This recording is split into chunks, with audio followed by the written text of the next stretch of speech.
One of the only things in this world you can control is your state of mind. You can't control the weather. You can't control other people. You can't even control your health. You might get a brain hemorrhage, or you might get hit by a bus. Or you might get one of the very few things in the world you have genuine control over is your state of mind. You decide if you're a disciplined person. You decide if you're a happy person. You decide if you're a depressed person. These are things that in real time you can affect in your brain.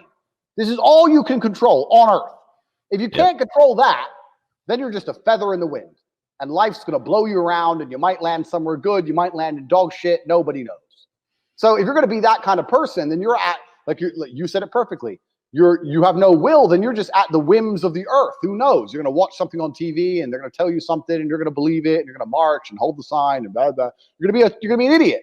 Yeah. Your state of mind is what you should be able to control. If you can't wake up and say, today I'm making some money, and actually try your very, very best, and actually stay dedicated to that task. If you can't do that, does society want what's good for you? This is the thing. If you don't control yourself, society controls you. So you have to ask yourself, does what society want for me, is it what I want for me? Is what society is trying to teach me, is that going to be good for me? And the answer in 99% of cases is no. And they constantly will do anything it takes to stop you from waking up and focusing on yourself. They'll talk about race. They'll talk about politics. They'll talk about anything it is to distract you. They'll put Rihanna on the TV and she'll start singing, and they'll say, go to this concert. So you keep them distracted. You keep them distracted from themselves and how they feel and the reality of life long enough so that they just continue to work until they die.